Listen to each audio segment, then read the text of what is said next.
And we'll also save the chat so that and share that. So after this, we will send you the link to the recording and the chat with everybody's contact information, so you don't have to copy it all down yourselves. And we'll send you some other resources and things. So I think what I want to do is just to begin, since some of you are new to connecting with us, just with a little bit of an introduction to the Worldwide Climate and Justice Education Week. So Kieran, why don't you start with just playing our little 2-minute intro video, and then we'll give kind of a quick tour of the website as well, please.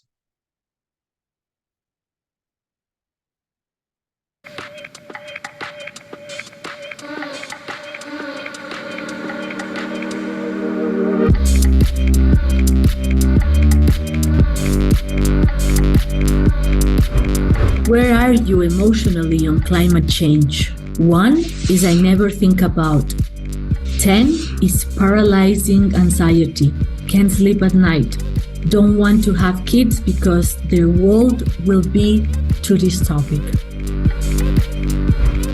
The Worldwide Climate and Justice Education Week is about helping people move from climate despair and disengagement to a mindset of climate repair.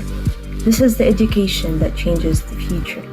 So Climate Week is for everyone. It's for students, faculty, and staff from all subjects, like artists and psychologists, scientists and business majors, students of music, literature, economics, international affairs, healthcare and engineering, you name it. Join tens of thousands of people around the world in growing climate education. The first week of April, 2024. You're not alone. People on your campus are really worried about climate change. If you step up, others will join you. At your school, you can make climate an event. This means solutions and justice events on your campus.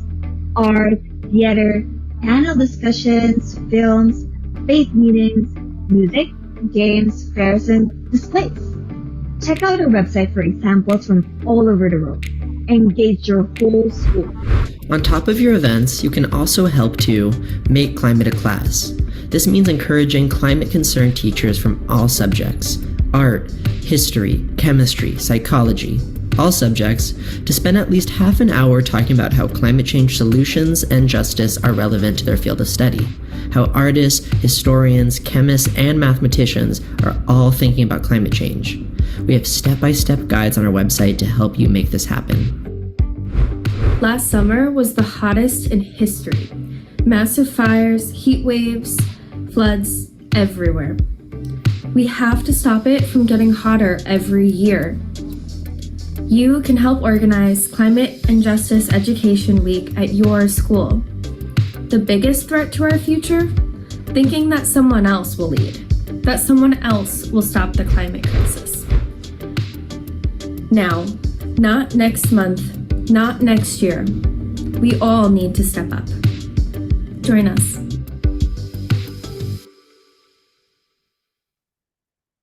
So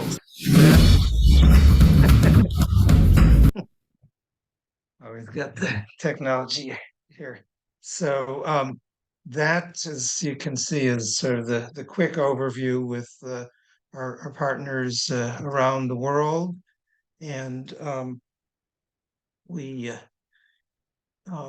just had one person joining us here, so I'm not going to do well on your name, but Olu, would you like to introduce yourself, please?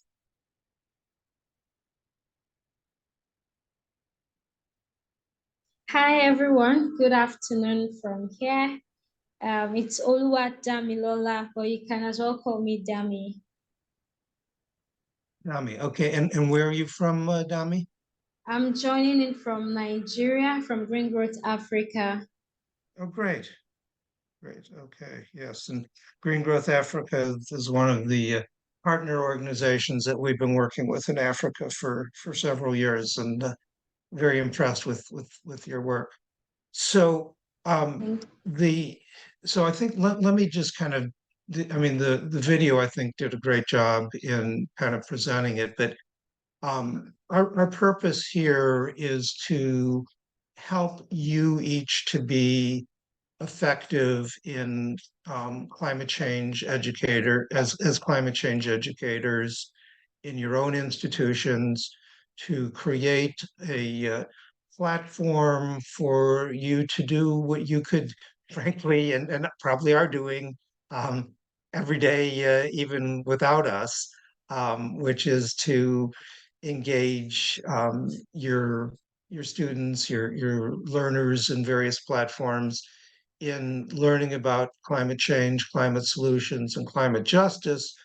But it maybe as importantly as all of those are, that as the video says, really helping students to turn from despairing about the climate and thinking there's nothing that they can do about climate change to seeing roles for themselves as climate repair people, whether they're doing that professionally or just in addition to the other things, but trying to get the message that, whether you're working in agriculture or in the coastal and ocean issues or engineering or the various other things that people have mentioned, that there's a role for all of us. So the Climate and Justice Education Week is an opportunity. It's it's very much of a bottom up effort in the sense that we coordinate, we catalyze, we provide some a big banner of Climate and Justice Education Week that you can wrap yourself within, but we are not going to tell you what you should do in terms of how to participate, because you know better what works best for your learners. So we have two flavors that are two approaches that we, as was talked about in the video, that we think are ways to do it. One is what we have been doing for the past several years, which is encouraging people to do events. And over the past couple of years, we've had over 600 events in more than 60 some countries around the world. And those are great. And we have a document which I'm sure Carrie Ann will put in the chat at some point, or if not, we'll include it in the follow-up, that links to the summaries of each of the events that took place last year. We encourage events to be interactive. We encourage them to be interdisciplinary. We encourage the events to be action-oriented and to give the learners as well as the educators important roles in interacting, so that it really is a shared educational experience. And then, but we know that events do take some time to organize. We have some models that we have a blog post that again Carrie Ann can put in the chat on 7 relatively simple ways to organize an event for climate education. But we realize that not everybody is going to come to the events, and that you're a little more likely to get the uh, um, the people who are already engaged to come to an event than those who are not. But there are ways to get people to to bring them in. Food, of course, is always a great way to engage people and to invite people. But we're also really encouraging to people, educators, to use their classroom time, as it was said in the video, because that's where all the students are. And whether it's a virtual class or in-person class, that no matter what you do, what your subject matter is, you can link it to climate change, climate solutions, and climate justice. If you're teaching a quantitative course, you can, talk about the quantitative aspects of greenhouse gas emissions, greenhouse gas reduction. If you're teaching a social science class, you can link it to justice aspects of climate. If you're teaching a language related course, you can link it to rhetoric and literacy related to climate change. And so what we're really trying to do is to challenge educators who, in addition to yourselves who are engaged, to get educators who are probably quite concerned about the climate situation and would like to be involved, and to show them that there's an easy pathway to just spend 30 minutes and show the connection that, if you're teaching a class in rhetoric, I mean, my God, you could do a whole course on climate rhetoric. But to kind of, plant the idea and bring your fellow educators into the tent in a sense that, and I am pretty confident that if you can get them to, take that little baby step of teaching for, just one class period, 30 minutes or so, um, during that first week of April. And it doesn't have to be the first week of April. There's nothing magical about that week. But if they get started and do something, they're going to find that their students are really engaged. Their students are more likely, I predict, to pay attention and to actually learn something than in many of the other topics that they're going to be covering in their class.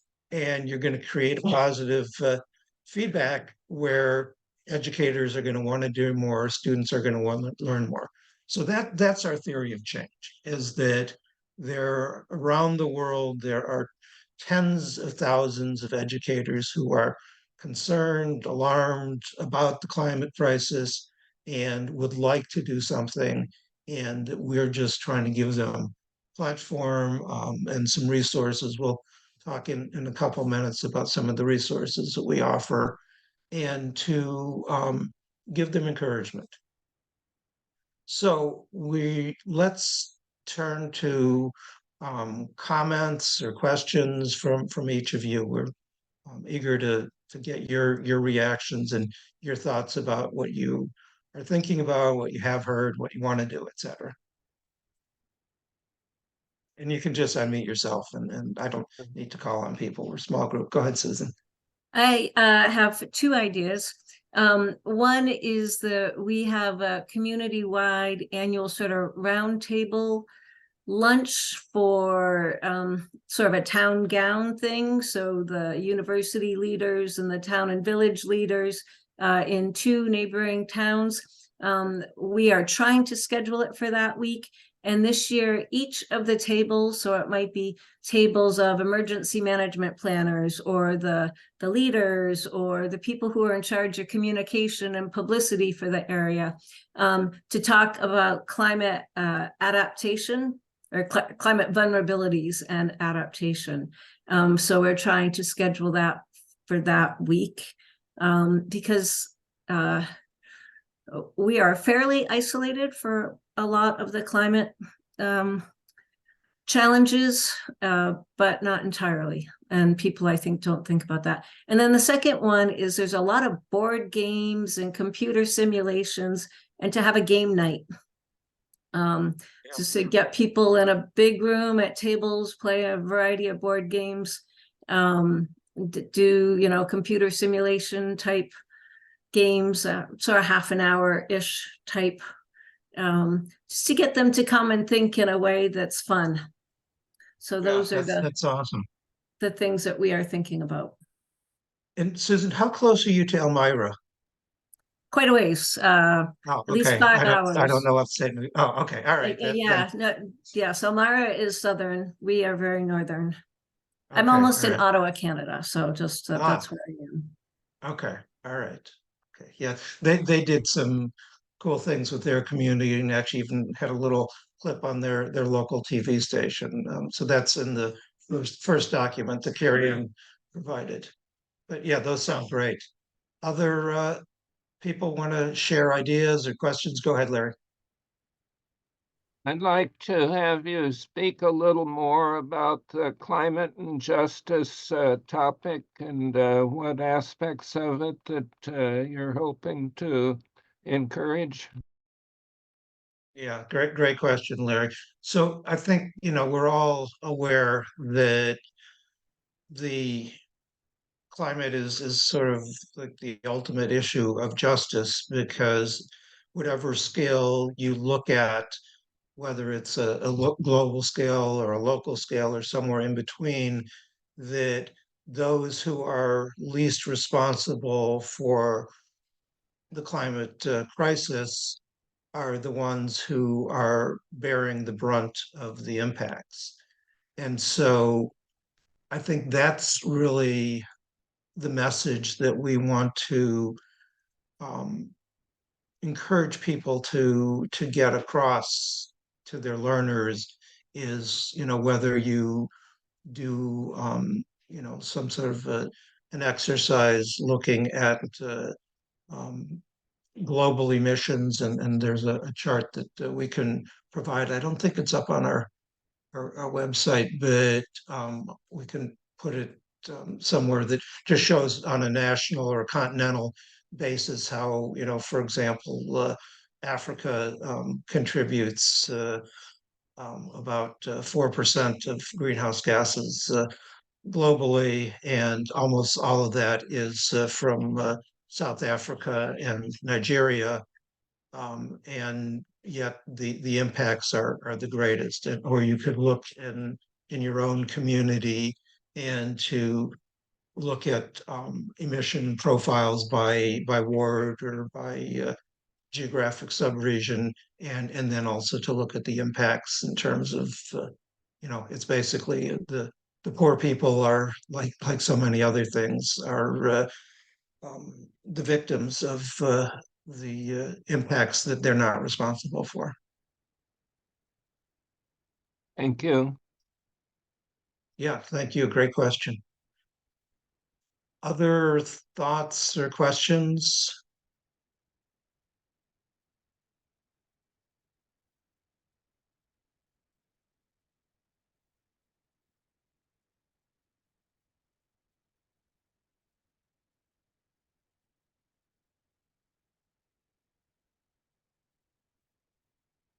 Well, I think it would be nice to share with you guys what we from the SDG Center have been doing these past years. So for this edition of Make Climate a Class, we're suggesting our partners to develop or to start their conversations or their classes with the prisoners dynamic. So you in economics might know what this is about, but essentially it's a great dynamic to show the complexity of decision making, of incentives, of rationality, among other that are really important for climate change decisions, and that we've seen in our governments are generally tied in a prisoner's dilemma. So yeah, we're proposing using that, and we will provide a booklet and some other information on the tips on the development of Make Climate a Class. So if you guys are interested in what I just taught you, I can send you the information via email. And in previous years, what we've done is also to make the spaces much more dynamic. So as some of you might know, Colombia is a very unequal country. So we are the top private university in the country, and what we've tried to do is to open this conversation to everybody, and not only our students, because it's a very privileged sphere of the country. So in last year, for example, we partnered up with Class to the Streets would be the translation to English, which is initiative from the social studies department from my university. And what they've done is that Colombia had some really, really dark issues with like corruption, and people were not like happy with the government. So we had a lot of riots like from 2020 to 2023.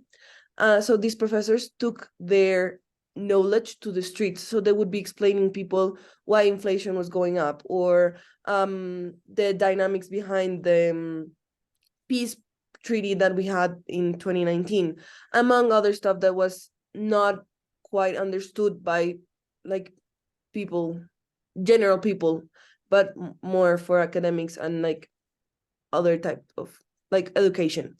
So we adapted this methodology, and we had a great professor who is the leader of the SDG Center go out to one of the historic places in Bogota, and he made a very, very big class for everyone that was passing by to join. And we had like almost 30 people joining us, not only from the university, but also, as I'm saying, like people that were just walking by and they heard and they liked it. So this is a great way for you guys. I think this mainly would work like in places that are very walkable. But it's cool to see how a conversation that's just starting in like a little town square or something like that can reach out many people that were not even like planning to be there. And it's also really cool because it allows to co-create knowledge. So in that meeting, we even had indigenous women talk about their experience with climate change and how the indigenous communities around Bogota adapt to the climate change, or having people from with like lower income talk about how in their neighborhoods they develop adaptations to climate change, or like process of recycling, among others. So that's a really good opportunity if you guys can adapt it. I will also be happy to meet one-on-one with you if you need more information on the execution of either of these. Thanks, Mariana. And so I think, that's similar to what you said, Susan, in terms of working with the communities. And I think this is, that's why I sort of moved myself, want to say from students to learners, because if we need to extend the boundaries of our education beyond the formal education of our own institutions as well. So great. Other questions or things to people want to share in terms of their own thoughts? Okay, I'm Nima Shanti from Sri Lanka. So we are going to conduct some awareness programs for the school children around our university. We have already selected 3 schools, and we are going to make the secondaries, we say that grade 12 and 13 year classes students, we will make them aware about what is climate change and what is the impact of that, and how we can build resilience for some climate change disasters, like especially in our area, we are having frequently floods and frequent drought and flood conditions. So mainly people are very much affected from floods. So then we will make them aware about through our weather data analysis, we will predict some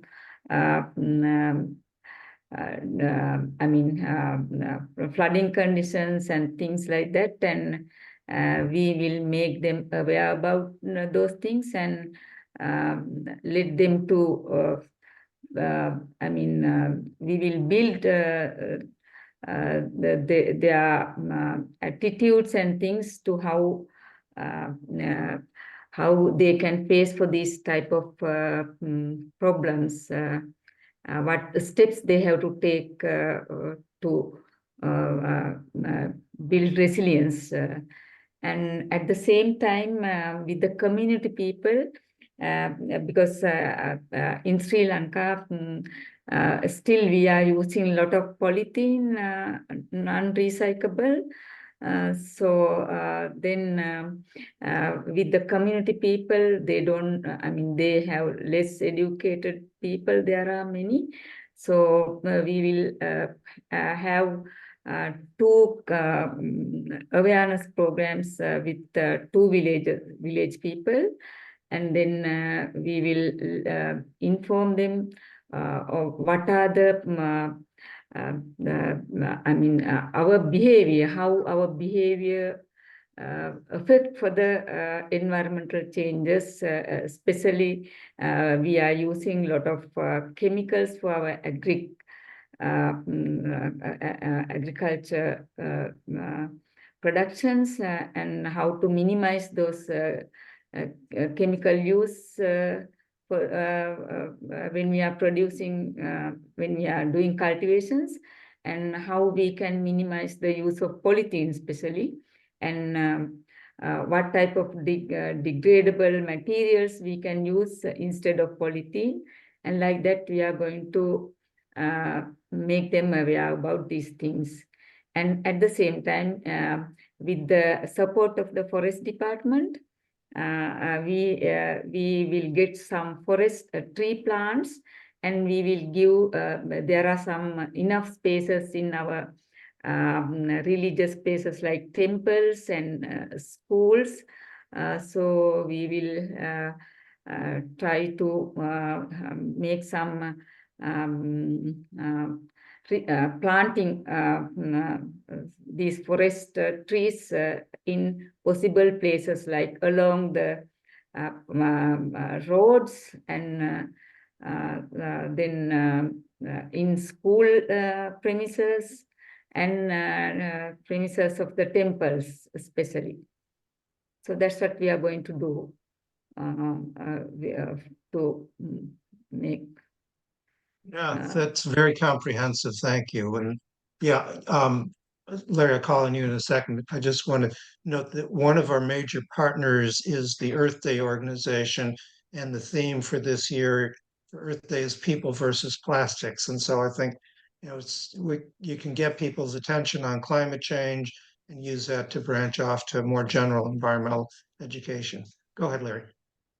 One of the issues that I see with respect to accomplishing the goals of the Paris Agreement on climate change is that we have a number of major wars going on in the world, and I think peace is one of the things that's important, and peace and justice are related, and it may be good to try to find ways for the United Nations and the groups that are working in behalf of climate change and reducing greenhouse gas emissions to emphasize the need to move towards peace and encourage more peace talks and more efforts to reduce greenhouse gas emissions associated with war and destruction. Yeah, I don't think anybody could argue with that, and you're exactly right in drawing those connections. So thank you. I want to go just a couple things. Oh, go ahead, Sunday. Yeah, please. Well, go ahead if you're on a roll. No, I was going to just share some things on our website before we ended, but go ahead, Sunday. I guess my question is, how do you see naming the problem? Like what metrics and resources are you asking people to use to name the problem?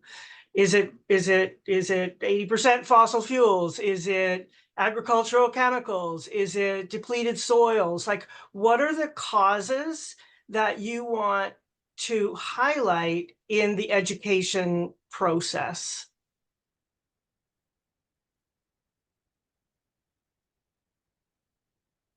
I think Well, all I think of these things are important. Yeah, I got up for a second. I don't, you can maybe see in front of me, or I don't know how the focus is, but this is a little deck of cards from a organization that we've just started to work with in Sweden. In fact, I'll be talking with them tomorrow. But they have created, and Susan, you mentioned games. They've created this deck of cards where you, there, I don't know, like 50 or so cards and each one has um, a an activity such as heating and cooling, heat with fossil gas and cool a 200 square meter house in California during 1 year, and then you take these different items and um, you can sort of play a game and predict which of these has a greater impact than others, and then you turn the card over and it shows what the climate impact is. So I think that's an example of an educational way to look at that. There are some other educational games. There's an En-ROADS climate simulator, ENROADS. We can put these into the chat, but I think it's to games are a great way. Games and simulations are ways to help people to see the scale of the impacts and where and of course emissions are going to vary a little bit based on where you're located. Yes, go ahead, Katerina. Just some ideas to add on the gamification of climate change, since we also worked on that, since we work with children a lot. We've developed some kind of climate kit, so to say, where children have this bag that is full of equipment that you will have to use in the future if climate change, if we don't do anything about climate change. So this is full of items such as rain boots, high SPFs, mosquito repellents, artificial ice cubes and stuff like that, umbrellas and so on. And we also developed a kind of memory game with climate,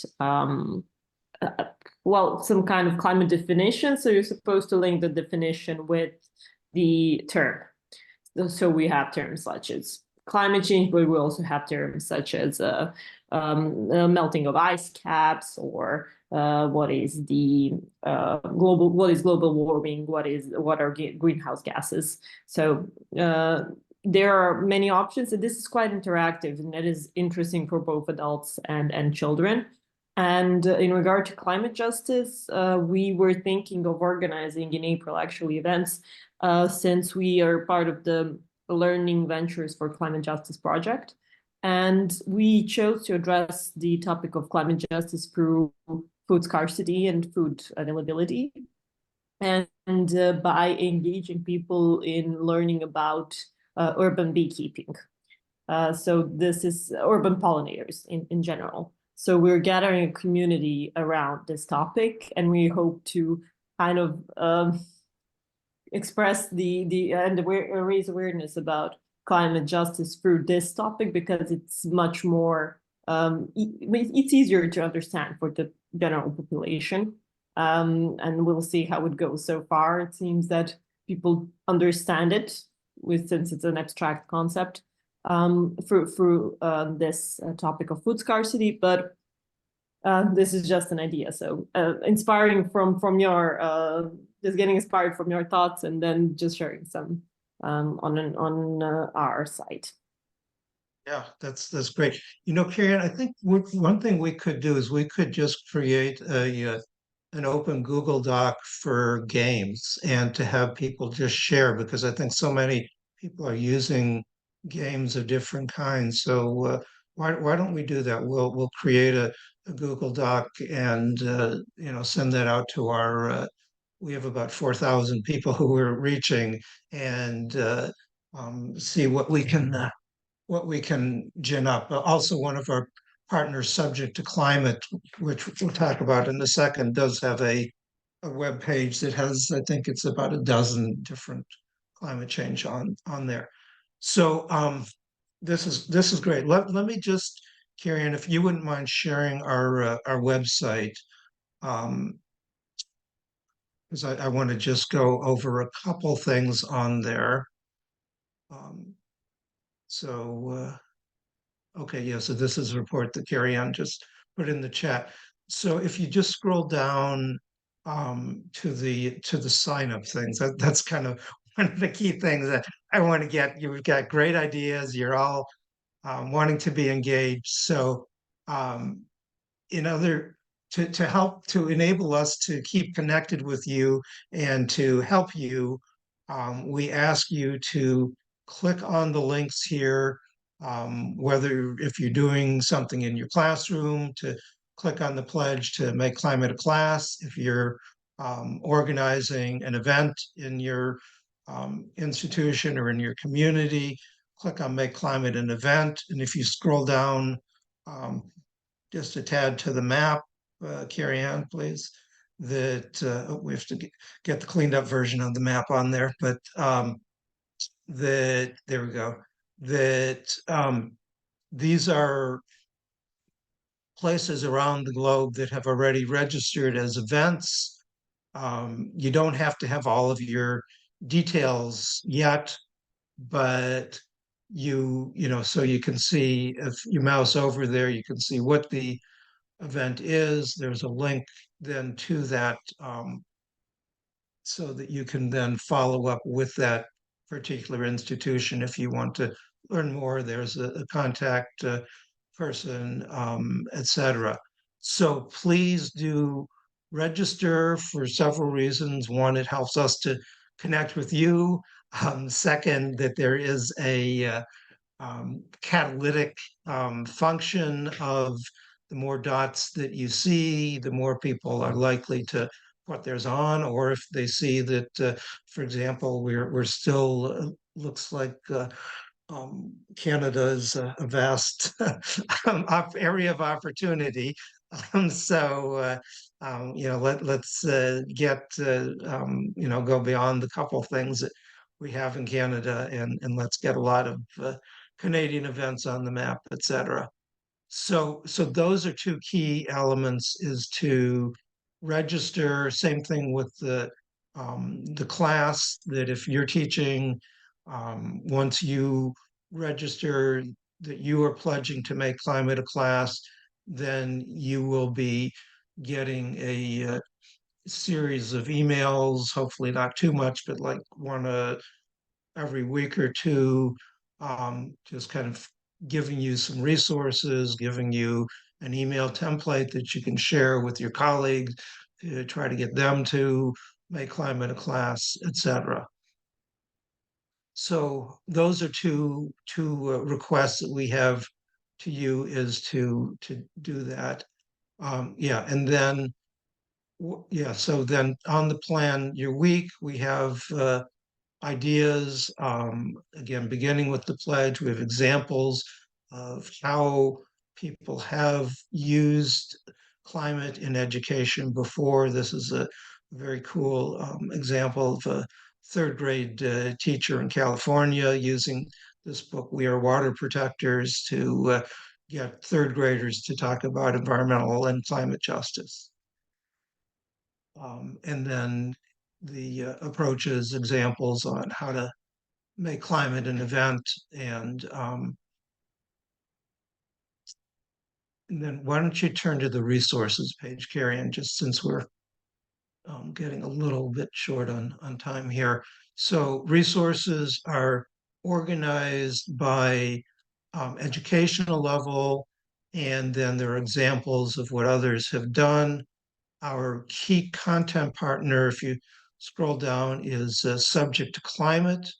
And why don't you click onto that one, please? Yeah, thanks.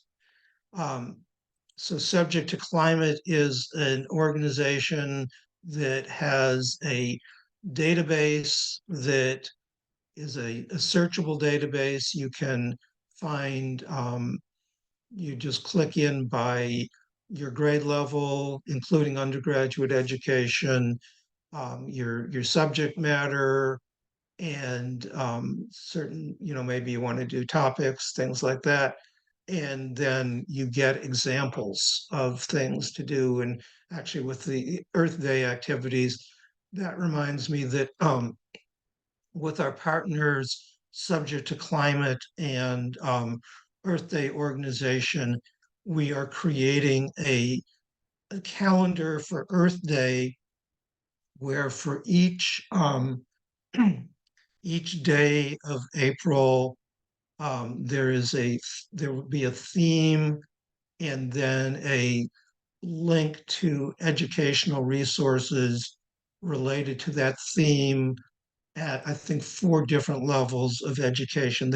I don't think it goes up to undergraduate, but a lot of the advanced high school things are really pretty close to at least introductory undergraduate classes. And we're meeting with the partners on Friday to um, hopefully finish this interactive Earth Month calendar and then start our educational campaign to let people know about this calendar. And then, I'm sure people will be taking that calendar and locally adapting it for the things that they're doing. And again, nothing is required, but these are tools that can be used. And then and we will be having a webinar sometime in February to go over the Earth Month calendar. And then, speaking of webinars and resources, that 2 weeks from today, same Zoom link, etc., Carrie Ann will be presenting on the communication resources that we have to help you to publicize events, certificates that we have that you can download for organizers, for presenters, for participants, and other things. So I know we're almost at the top of the hour here. So are there Carrie Ann, anything that I missed that you think it's important to say at this point?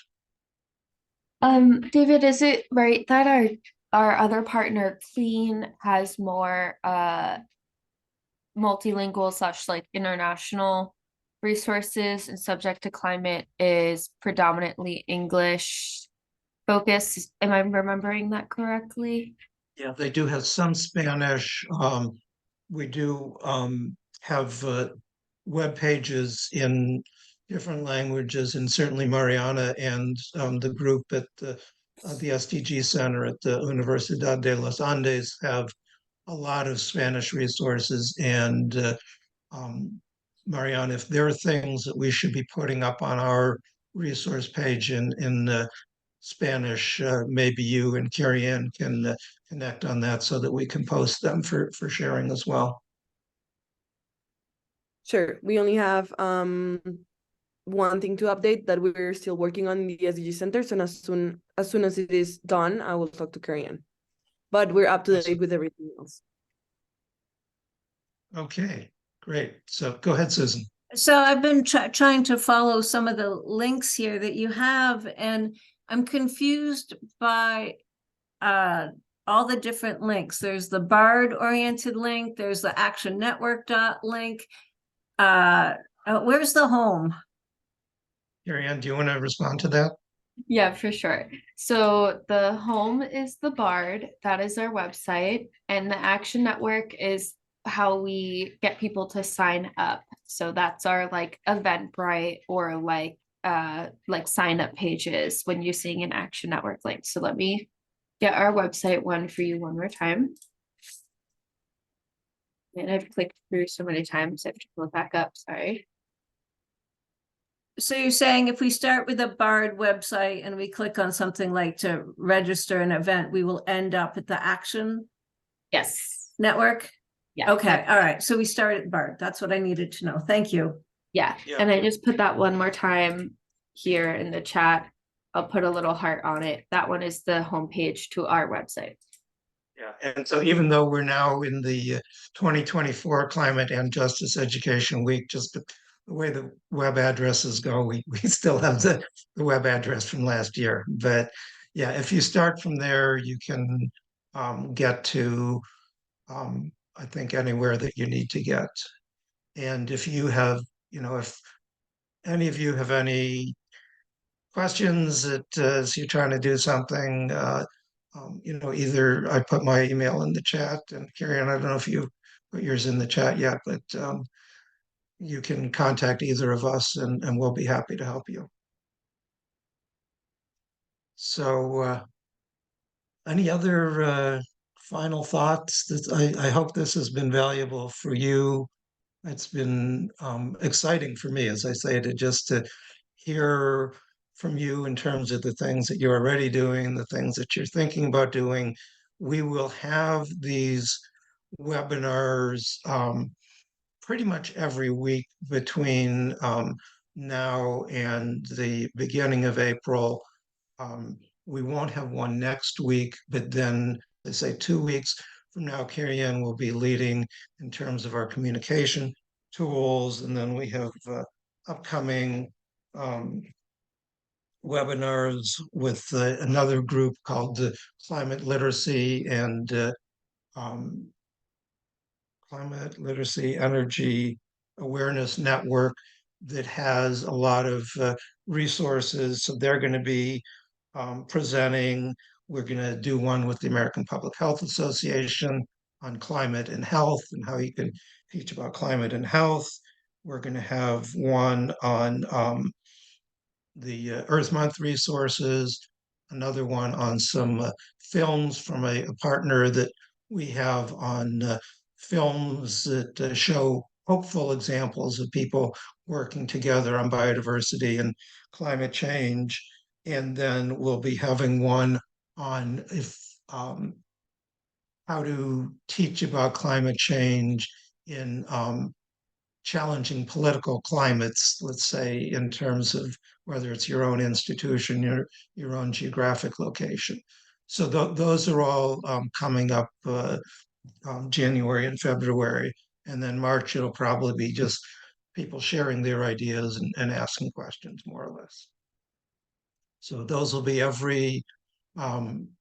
almost every Wednesday. Again, we're taking off next week, but then at the same time of day. And you can use the same link, but we do encourage you to register just so that we can keep track of who's signed up. So I'm done, unless any of you need me for anything else. So thank you again for being part of our community and for the important work that you each do in your own professional and personal lives.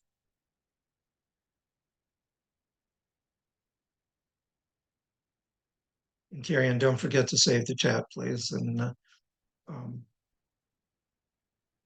Thank you, David. save the recording. All right, bye-bye. Thank you. Great to see you guys. Thank you. I just wanted to say quickly, I am usually teaching at this time. I don't know if you've seen the news. It's not a good situation in Ecuador this week. So I'm currently online teaching and my class isn't starting till a little while later. But if I sign up, can I have the recordings of what is taking place? Amazing. Yeah. Okay. Yep. Yeah. Well, thank you, Natalie. And yeah, good luck with the challenges. Thank you. Yeah, thank you for joining us. Thank you very much. Bye-bye. Okay, thank you very much. Bye to all of you. Yeah, and please, you have so many things that are going on. I think you could maybe sign up for several things, but then also, maybe if it's not too much difficulty, you could maybe just send us a little bit of a summary of the different things that you and your colleagues are involved in Sri Lanka, because it's very exciting to me just to learn about those things that you're doing. Yes, of course, I definitely I'll do that. I'll summarize what we are after conducting our programs. I will just send you some small some photographs and the summary of the event. And actually, wonderful. we are going to analyze. I mean, as I'm a statistician, we are going to follow up the program, and we will analyze how effective our program, especially with the community people, because and school students. So we will follow up that. Yeah. That'll be great. I look forward to continuing to communicate with you. Thank you for joining us today. Okay, bye. Bye. Bye-bye. Bye. All right. Carrie-Ann, did you stop the recording? Yes. Okay. Oh, wait.